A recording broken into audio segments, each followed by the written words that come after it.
30편 10절부터 12절까지 다같이 한 목소리를 읽겠습니다. 여호와여 들으시고 내게 은혜를 베푸소서. 여호와여 나를 돕는 자가 되소서 하였나이다. 주께서 나의 슬픔이 변하여 내게 춤이 되게 하시며 나의 베옷을 벗기고 기쁨으로 띠띠우셨나이다. 이는 잠잠하지 아니하고 내 영광으로 주를 찬송하게 하심이니 여호와 나의 하나님이여 내가 주께 영원히 감사하리이다. 아멘. 혹시 떼창이라는 말을 들어보셨습니까? 떼창이라는 말이 뭐냐면 가수들이 콘서트 같은 거 할 때 가수들이 노래를 부르잖아요. 그러면 관객들이 그 노래를 따라 부르는 거예요. 그래서 외국 문화에는 그런 게 없답니다. 근데 우리나라는 외국 가수들이 우리나라 와서 공연을 하면 우리나라 관객들이 앉아서 막 일어나서 막 춤을 추면서 그 사람이 불렀던 노래를 그대로 따라 부르는 거예요. 그러면 그들의 표현으로 빌리면 소름이 돋는답니다. 그리고 다른 나라 공연을 가도 한국 공연이 그렇게 기억이 남는데요. 그래서 그것 때문에 다시 한번 오고 싶다. 그런 얘기를 합니다. 충격을 받는 거죠. 문화 충격일 수도 있고 자기가 항상 불러주던 사람에서 이제는 받는 입장이 되는 거잖아요. 누군가 내 노래를 듣고 거기서 자기는 수익을 받는 그런 사람인 줄 알았다가 어느부턴가 그 사람이 내 노래를 내게 들려주는 받는 향이 일어난 거죠. 그게 그들에게 감동이 되더라는 거죠. 우리 찬양은 어떨까요? 우리 찬양. 오늘 전사님이 새벽에 잠이 깼나 봐요. 이 전사님이 참 새벽에 잠이 깨면 그냥 혼자 묵상하면 되지. 자기가 묵상한 거를 그냥 카카오 스토리에 다 남겨요. 저는 이제 그 알림을 잠가놨으니까 상관없는데 알림이 열려있는 분들은 다 잠 깨셨겠어요. 3시 40분에 잠이 깼다. 하나님의 은혜란 무엇인가 묵상 소리가 나죠. 그래서 그분이 얘기하는 은혜를 받았다라는 말은 잘못되지 않았나. 얘기하는 은혜를 받았다. 제가 댓글을 달렸어요. 그럼 뭐예요? 은혜를 받는 게 아니면 뭐예요? 응답을 받았다? 자기 생각으로 응답을 받았다? 혹은 변화를 받았다. 이게 맞다는 거죠. 자, 은혜는 우리가 구한다고 받아지는 게 은혜입니까? 내가 어떤 도리를 하고 내가 어떤 행위를 해서 받는 건 은혜가 아니에요. 그건 대가죠. 그건 보답이죠. 난 아무것도 한 것이 없고 내가 할 수 있는 게 아무것도 없을 때 내게 무언가 얻어지는 것이 은혜인 줄로 믿습니다. 그러니까 이 예배는 은혜를 받으려고 앉은 자리가 아니에요. 동의하십니까? 예배는 은혜 받으려고 앉은 자리가 아니라 이 예배에 앉는 것 자체가 은혜라는 사실입니다. 아멘. 내가 뭘 하나님께 드려서 뭘 받을 수가 있겠어요? 기분 테이크가 아니란 말이죠. 하나님 앞에. 그럼 찬양은 무엇일까요? 찬양은 종교적 의무나 열심이 아니라 우리의 삶 자체가 될 줄로 믿습니다. 찬양은 예배를 드리기 위한 준비 과정이 아닙니다. 흔히 이제 강단에 올라오면 예배 드리기 전에 그런 얘기죠. 다 같이 준비 찬양 하시겠습니다. 하면서 찬양한단 말이에요. 그러니까 예배가 10시, 11시부터라면 뭐 한 10분 전부터 올라서 우리 찬양으로 예배를 준비하겠습니다. 그래요. 아니죠. 준비 찬양이란 말은 없는 거예요. 찬양이 예배를 위한 수단이 아니란 말이에요. 찬양은 예배 그 자체인 줄로 믿습니다. 찬양은 하나님이 우리를 주신 목적이에요. 오늘 주변에도 나왔는데 이사야서 말씀에 나의 찬송을 부르게 하려 합니다. 내가 너희를 지은 것은 나의 찬송을 부르기 위함이라고 말씀하셨습니다. 그러니까 찬양은 우리를 지으신 목적입니다. 그리고 우리의 삶은 이 목적에서 벗어나면 안 돼요. 그런데 이 목적에서 우리는 벗어날 수가 원래는 없는데 벗어나 버렸어요. 그것을 우리는 성경을 통해서 뭐라고 얘기하냐면 죄다라고 얘기합니다. 벗어난 거. 관역에서 벗어난 거예요. 우리가 찬양함이 마땅한데 찬양하지 않는 것이 죄라는 거예요. 아멘입니까? 자, 학생들이 공부하지 않는 건 뭡니까? 죄예요. 왜? 학생의 본분은 공부하는 거. 우리가 공부하는 거 막 뭐라고 하잖아요. 건강한 상관이 없고 성격이 좋은 것도 문제 아니에요. 뭐 하냐면 공부하는 건 다 필요 없어요. 공부 잘하는 거. 그거 바라는 거예요. 우리의 본분은 뭡니까? 찬양이란 말이에요. 그러니까 돈을 잘 벌고 성격이 좋고 뭐 명예가 있고 권세가 있고 다 상관없어요. 뭐 하지 않으면 찬양하지 않으면 본분을 어긴 겁니다. 성경은 그것을 죄라고 얘기하는 겁니다. 찬양의 의무를 가진 자들을 시편 150편은 이렇게 표현하고 있습니다. 호흡이 있는 자마다 여호와를 찬양하라. 찬양은 특별한 재능이나 은사를 가진 자들이 할 수 있는 것이 아닙니다. 찬양은 음정박자에 갇힌 것이 아니에요. 어제 병원에서 예배를 드렸는데 특성 시간이 있거든요. 원래는 전에 이제 목사님이 예배드릴 때는 그냥 목사님 혼자 가셔서 찬양 독하고 계속 설교만 하셨어요. 근데 예배는 저는 항상 동참을 해야 된다고 생각을 해서 대표 기도하고 특성을 만들어냈어요. 그랬더니 예약을 해야 돼요. 한 주 전에 이 예약, 사역사한테 예약을 하면 이제 되는 거예요. 그래서 어제 한 분이 남자 환자분이 이제 특성을 하는데 나오는 목소리가 너무 좋은 거예요. 중종으로 할렐루야. 주 하나님 지으신 모든 세계 찬양하겠습니다. 1절만 찬양하겠습니다. 했는데 말은 굉장히 했는데 갑자기 쳐들어 다시 시작하는데 주 하나님 이렇게 무슨 노래방에서 노래하듯이 그렇게 하는 거예요. 지으신 모든 세계 뒤에서는 너무나 순간 당황스럽고 한데 그래도 그분은 잘하려고 하셨는데 안타깝게도 음을 너무 높게 잡으신 거예요. 이 주 하나님 지으신 모든 세계가 뒤로 갈수록 거의 약권이거든요. 내 영혼이 찬양 못하셨어요. 결국은 못하셨는데 그러면서 그런 생각을 했습니다. 그 몇 주 전에 이 병원에 오셔서 신앙생활을 시작한 분이 계세요. 저희가 금요일 예배 때 특성을 하신 거예요. 그러니까 솔직히 노래 잘 모르잖아요. 노래를 찬양을 잘 몰라요. 근데 씩씩하게 특성을 하신다고 한 거예요. 근데 하다 틀린 거예요. 근데 아마 예배 시간 내내 그게 마음에 걸렸나 봐요. 예배 끝나고 저한테 오시더니 죄송하다고 제가 잘 몰라서 예배를 병원에서 처음 드려봤다고 괜찮다고 너무 의미스럽다. 여러분 찬양은 잘하고 못하는 게 없습니다. 아멘. 우리가 아이들이 홍알홍알 되는 거 말 잘하는 거 알아들어요? 아니잖아요. 그냥 부모 생충이 알아듣잖아요. 그래서 그렇다고 얘가 속으로 그럴걸요? 그거 아닌데 그럴 수도 있잖아요. 애기들이 막 옹알옹알 그러면 그래 배고팠어. 그래 엄마 보고 싶었구나. 그거 아닌데도 우리는 그렇게 알아듣잖아요.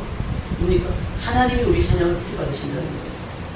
성가대만 찬양하는 것이 아니고 찬양팀만 찬양하는 것이 아니라 삶을 가진 호흡 있는 모든 자들, 예수 그리스도를 구주로 영접한 모든 자들은 마땅히 찬양해야 될 본분을 가진 줄로 믿습니다. 그러니까 찬양이 뭘까요? 찬양이 뭘 거라고 정의한다면 축구에서 골을 넣고 환호하는 것이 선수만이 아니라 응원하는 모든 사람들이 환호하잖아요. 그런 것처럼 그 하나님의 승리에 대한 환호입니다. 죄에서 구원받은 감격에 대한 환호라는 거예요. 그러니까 우리가 어떻게 소리 안 지르시겠어요? 그러니까 소리 지르는 거예요. 그러니까 우리가 경건에 대해서 오해하는 것이 뭐냐면 경건이라고 하는 게 우리는 이렇게 조용하고 잠잠한 걸 생각하잖아요. 그렇죠? 동의하시죠? 경건은 그게 아니에요. 그럼 조는 것도 경건이에요? 가만히 있어서 딴 생각하는 것도 경건이에요? 그게 아니라 내 심정이 막 폭발하기 직전까지 막 끌어오를 때 여기서 하나님의 말씀으로 잠시 절제하는 거예요. 그것이 경건이에요. 내 기분대로 내 감정대로 하는 것이 아니라 그럼에도 지금 내게 말씀하신 하나님의 음성을 들으려고 내가 잠잠한 것, 그게 경건이라고 하는 사실이에요. 그래서 골을 넣고 막 하면 막 진짜 막 후반전 혹은 막 연장전에서 골 넣는 선수들 보면 힘이 하나 또 썩고 막 쓰러지잖아요. 그게 찬양이란 말이에요. 우리 삶에 일주일 동안 수고를 다 한 다음에 지친 모습 그대로 땀 흘려 쓰러지는 거예요. 때는 너무나 서러워서 눈물을 흘리면서 아무 말 하지 못해 눈물 글썽이면서 주리로 흐르는 눈물도 찬양이란 말이에요. 자, 그 찬양합시다. 그러면 막 음정박자, 막 처도 틀리고. 그리고 지난번에는 저희가 사모님하고 얘기하면서 했어요. 반주 좀 잘해주라고. 전주를 좀 깔끔하게 해주라고. 내가 알아듣게. 원래 제가 찬양을 항상 기타를 치고 하다가 내가 이미대로 들어오고 따라왔는데 기타를 안 치니까 자꾸 이게 박자가 음이 불안한 거예요. 근데 막 언제부터 반주가 늘었는지 막 잘 못 알아듣겠는 거예요. 전주를. 그러니까 제가 자꾸 너 죄가 내가 웃으면서 그랬으니까 하다가 있으라는 얘기지만 사실 음정박자 의미가 없는 거예요. 뭐 어느 교회는 드럼 치면 안 된다면서요. 드럼 치면 안 되고 뭐 큰 북 치면 됩니까? 박수 치면 됩니까? 뭘 어떻게 해야 되는 거예요? 성경이 하는 얘기를 모든 걸 부정하는 겁니까? 수금과 비파로 하나님을 찬양하는 얘기는 다 부정하는 겁니까? 왜 하나님 찬양하는데 제한을 두는 거예요? 하나님 찬양하는 거예요. 주일학교에는 찬양하는 거 보면요. 바다에 누워있는 저기서 딴짓하는데 막 난리 아닙니까? 난리 나요. 근데 그 어떤 모습도 손가락질 것이 아니에요.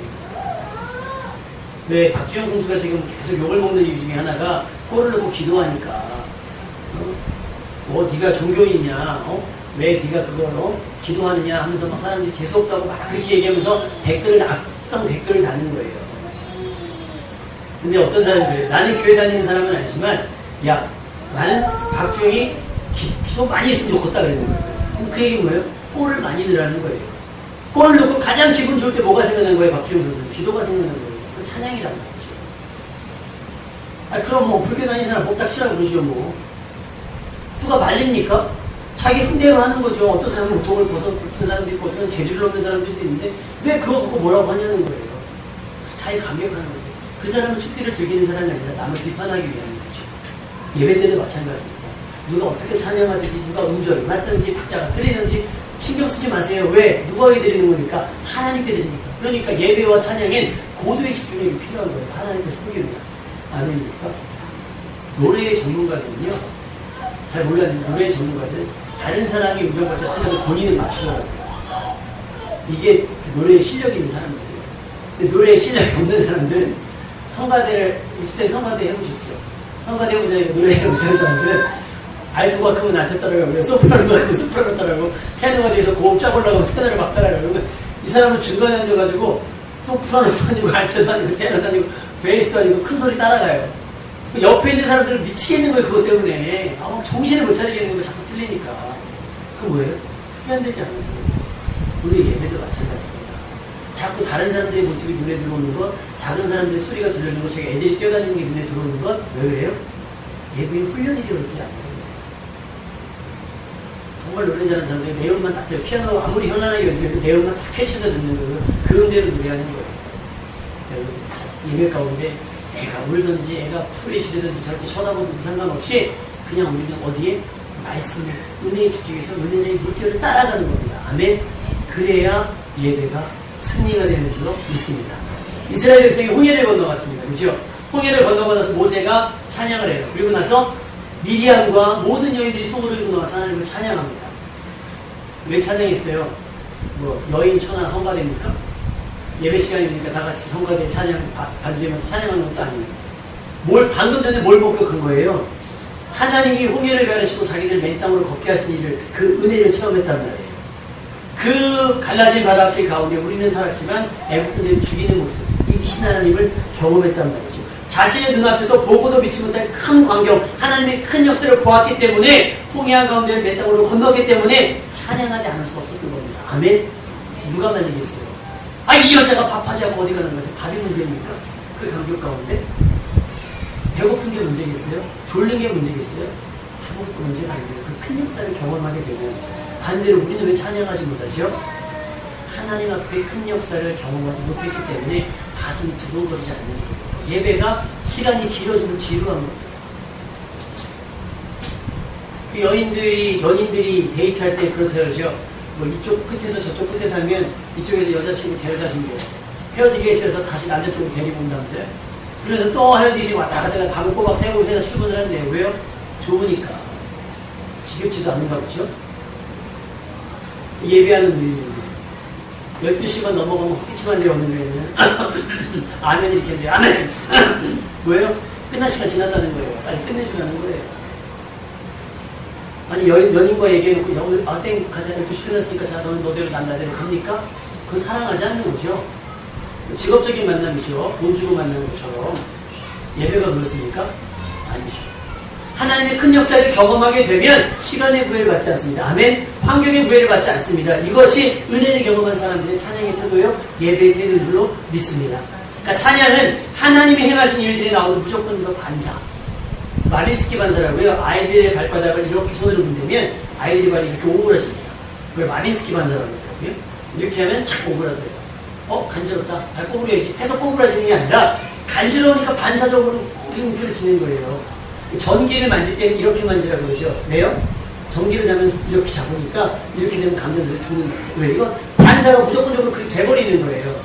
그러니까 이렇게 하라는 거죠. 우리가 지금 예배할 때 이렇게 예배드리고 있어요. 은혜 받을까 봐서.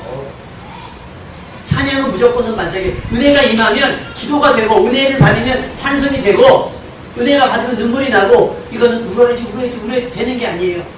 말씀이 내게 임하니까 강건적으로 내게 역사하시니까 무조건적으로 반응이 돼야 되는 거예요. 그러니까 그 홍합에서 모든 여인들이 나와서 하나님을 찬양했다라고 하는 거예요. 다시 말하면 하나님의 행하신 일들을 경험하지 못하면 찬양하는 것은 어렵고 불편하고 힘들 수밖에 없다는 거예요. 물론 기교나 개인적인 재능으로 충분히 사람들 듣기에 좋은 노래는 할 수 있겠지만 하나님이 받으실 만한 찬양은 아니에요. 그냥 노래인 거죠.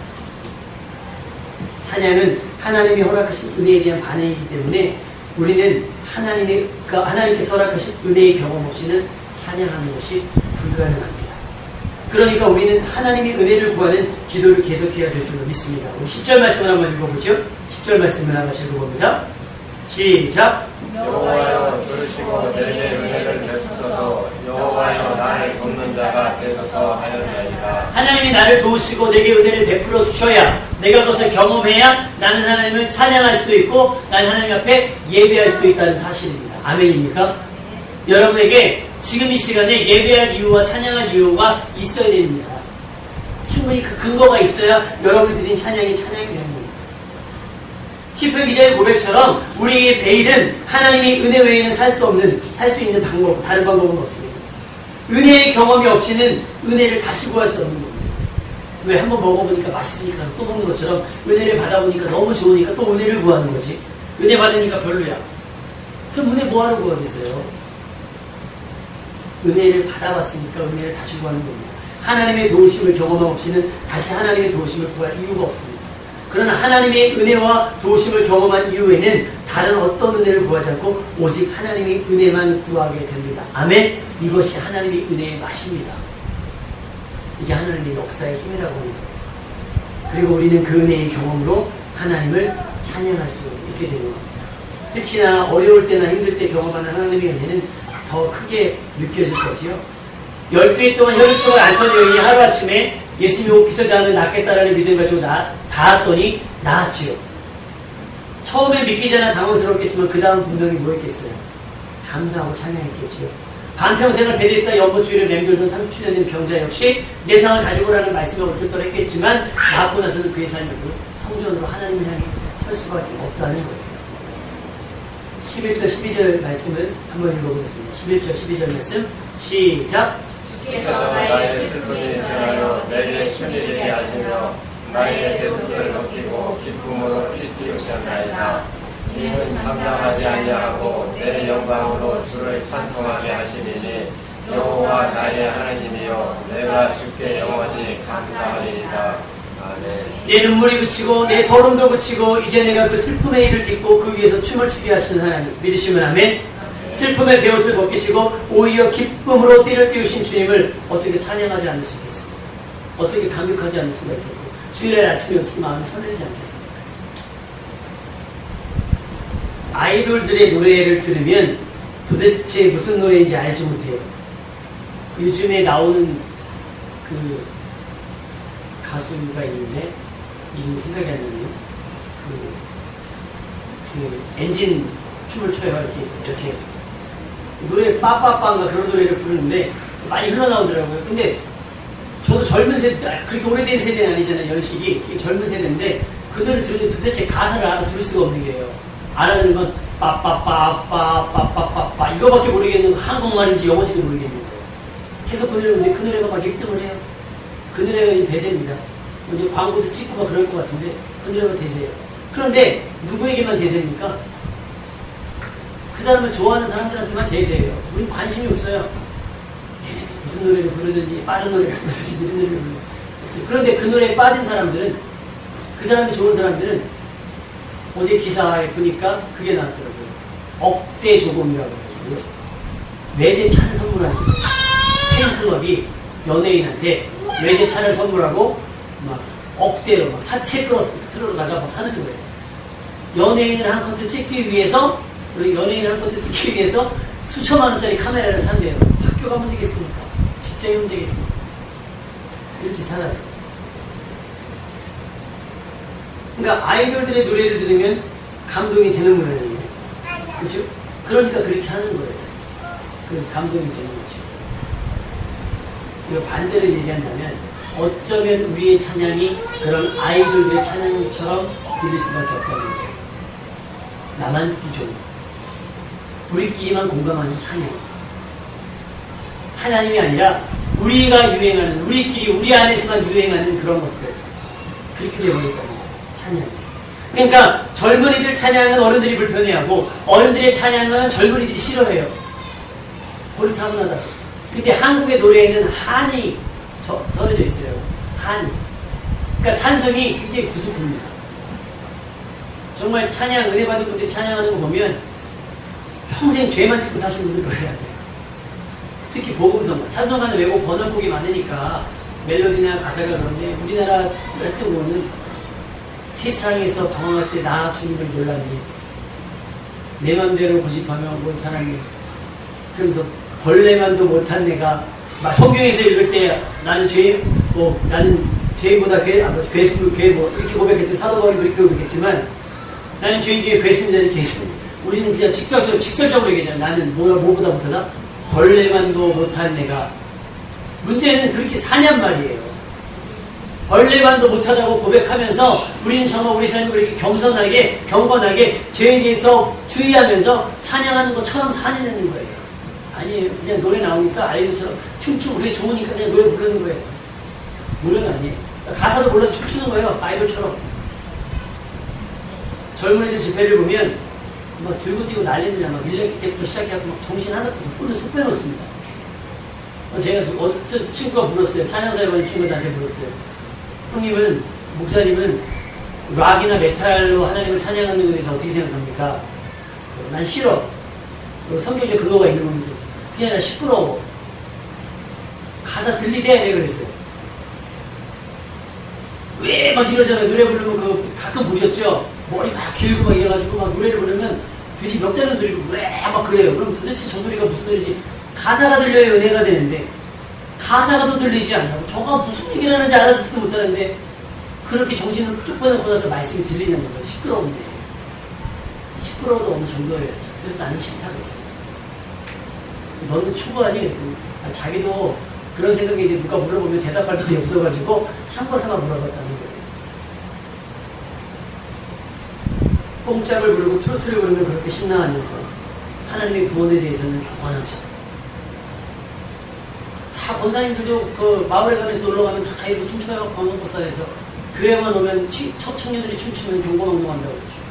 뭐가 고르기고 뭐가 경건이 됐어요. 다윗은 돌아오는 법궤를 보면서 춤을 췄는데 그 모습이 마치 옷을 다 벗고 빨개보고 춤추는 것처럼 아내 미갈이 봤을 때는 그 모습이 너무나 부끄럽게 손발이 오글거렸다는 거예요.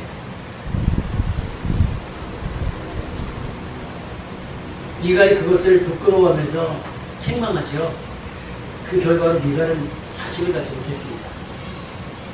찬양의 모습에 대해서, 찬양의 어떤 형태에 대해서 이런저런 말을 하시면 안 될 줄로 믿습니다. 네, 그건 그 사람의 감격인 거예요. 우리가 뭐라 할 수 없어요. 찬양은 평가의 대상이 아닙니다.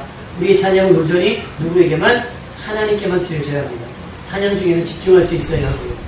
그러나 아까도 말씀드렸지만 은혜 없이는 집중할 수 없습니다. 자, 길을 지나가다가 건달분들이 계시잖아요. 건달분들이 딱 그래서 너 일로 와봐. 그래서 돈 줘.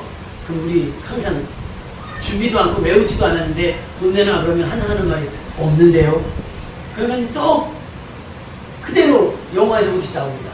뒤져서 나오면 10원에 한 대씩이다 하잖아요. 뒤져서 나오면 10원에 한 대. 뒤져서 나오면 10원에 한 대씩 맞아야겠죠. 하나님을 찬양하자고 했습니다. 예배라고 하자고 했습니다. 근데 은혜 없이는 안 된다고 말씀드렸죠. 여러분 주머니 뒤져보세요. 정말 찬양할 이유가 10원어치도 없는지, 털어서 한 털의 먼지만큼도 없는지라는 생각해보세요. 없다면 무엇이 문제겠습니까? 하나님이 문제겠어요? 여러분의 삶이 문제였겠냐고요. 뒤져보세요. 10원이 있나 없나 한번 뒤져보라는 거예요. 찬양할 거리가 있는지, 감사할 거리가 있는지 없는지. 그러니까 토요일 저녁에는 잠잠히 TV보다 지쳐 잠드는 것이 아니고, 삶에 지쳐 이제까지 못했던 일들을 그냥 토요일에 다 몰아서 할 것이 아니고, 주일날 예배할 것이 없는지, 찬양할 이유가 없는지, 감사할 이유가 없는지 다 꺼내보시는 거예요. 그래서 그걸 쌓아놓고 하나님 앞에 나오는 거예요. 그렇죠. 헌금함에 감사할 거리가 있으면 넣으시고, 담으시고, 찬양 중에 담으시고, 기도 중에 담으셔야 되는 거예요. 근데 정신없이 부랴부랴 예배니까 그냥 착 와오니까, 때로는 성경책도 안 갖고 오고.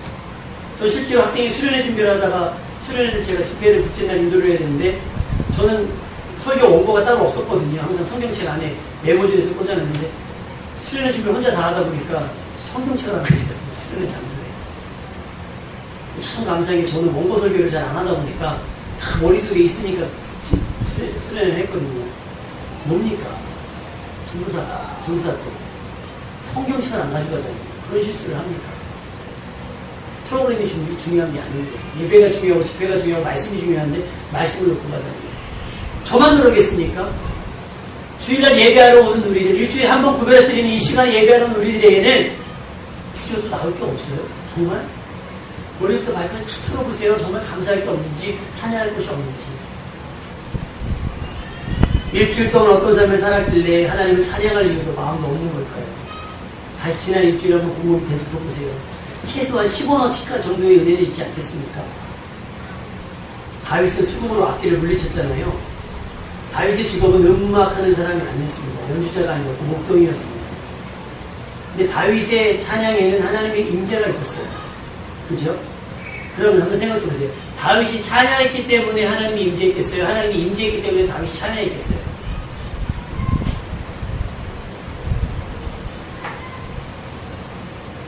아프니까 병원 가시는 거예요? 병원 가니까 아프신 거예요? 배고프니까 밥을 드시는 거예요? 밥을 먹으니까 배고팠던 걸 아시는 거예요? 하나님은 시공간 속에 제한된 분이 아니에요. 왜 다윗이 하나님 마음에 합했을까요? 양치는 곳에서도 수금을 연주했단 말이에요. 하나님을 찬양했단 말이에요. 그러니까 시편의 반 이상을 누가 썼어요? 다윗이 쓴 거예요. 올 때마다 하나님이 임재할 때마다 하는 게 아니라 늘 하나님과 임마을 했기 때문에, 동행했기 때문에 하나님을 찬양했다는 거예요. 그러니까 다윗이 수금을 타니까 악기가 떠난 것이 아니라 다윗이 수금 타는 모든 순간에 누가 있었어요? 하나님의 임재가 있으니까 악기가 떠나가지 않았겠어요. 다윗의 연주 실력이 끝내줘서 다윗의 연주 실력이 특별한 능력이 있어서가 나는 게 아니라 하나님의 임재가 임하고 성령이 임하니까 악한 영이 떠나갈 수밖에 없는 거지 않겠습니까? 적어도 여러분에게 찬양할 이유가 조금씩은 있어야겠고요. 여러분 찬양 중에는 하나님의 임재가 경험되어질 줄로 믿습니다. 일주일에 단 한 가지라도 감사할 것이, 사소한 것이라도 간증할 만한 일들이 있다면 우리의 찬양의 태도와 예배의 태도는 달라질 겁니다. 또 예배의 태도와 삶의 태도 역시 완전하게 달라질 줄로 믿습니다. 야고보서 3장 8절에서 11절 말씀에 보면 혀에 대한 이야기를 하면서 그 얘기가 나옵니다.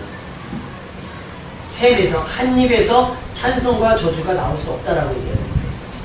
다시 말하면 한 구멍에서 따뜻한 물과 찬물이 나올 수가 없고 한 물에서 단물과 쓴물이 같이 나올 수가 없다는 거예요. 우리 삶에서 찬양하는 여러분의 입술을 통해서 악한 말이, 나쁜 말이 나올 수 없다는 얘기입니다. 아멘. 반대로 얘기하면 여러분 안에 나쁜 말들과 나쁜 행동들이 나온다고 한다면 여러분 안에 뭐가 없는 거예요? 찬양이 없는 거예요. 찬양이 없는 건 뭡니까? 하나님의 임재가 없다는 얘기겠죠. 우리 삶이 오직 한 가지 목적에 의해서 시작했습니다. 하나님을 찬양하기 위해. 그 밖에 다른 것들은 우리에게 허락된 은혜입니다. 한 샘에서 찬송과 저주가 함께 나오지 못하는 것처럼 우리에게는 찬양이 합당하지 않은 말과 행실이 나와서는 안 될 줄로 믿습니다. 하나님의 은혜라는 찬양이 있습니다. 거기에 가사를 보면 이래요. 나를 지으시니가 하나님, 나를 부르시니가 하나님, 나를 보내시니도 하나님, 나의 나된 것은 다 하나님의 은혜라. 나의 달려갈 길 다 가도록, 나의 마지막 호흡 다 하도록 나로 그 십자가 품게 하시니 나의 나된 것은 다 하나님의 은혜라. 한량 없는 은혜, 갚을 길 없는 은혜, 내 삶을 에워싸는 하나님의 은혜. 나 주저함 없이 그 땅을 밟은 것, 나를 붙드시는 하나님의 은혜. 어떤 분은 신앙생활하면서 이렇게 하나님의 은혜를 찬양합니다. 이가 경험한 하나님의 은혜는 얼마나 깊고 크길래 이렇게 찬양할 수가 있었겠어요. 이사야서 61장 3절에 보면 시온에서 슬퍼하는 사람들에게 제 대신 화관을 씌워주시며 슬픔 대신에 기쁨의 기름을 발라주시며 괴로운 마음 대신에 찬송의 마음이 가득 차게 하셨도다. 할렐루야. 여전히 이 은혜는 유효합니다. 이제부터 매일의 삶이 슬픔 대신 기쁨, 괴로운 마음 대신 찬양을 마음이 가득 채워지는 행복한 날들이 되시기를 주님의 이름으로 축원합니다. 주님의 은혜 앞에서 여러분 주유소 가면 얼마씩 넣어드릴까요? 그러잖아요. 그럼 여러분 뭐라고 얘기하세요? 가득이요 이렇게 얘기하죠. 하나님 은혜 앞에서 하나님께서 우리에게 말씀하실 때 내가 은혜 얼마큼 줄까? 그러면 여러분이 하나님 가득이요 라고 얘기할 수 있는, 그래서 항상 그 은혜가 떨어지지 않냐고 앵꼬의 위기가 없는, 항상 풀로 가득해서 어디든 다닐 수 있는 은혜 충만한 여러분의 삶이 되시기를, 찬양이 가득한 삶이 되시기를 주님의 이름으로 축원합니다. 기도하겠습니다.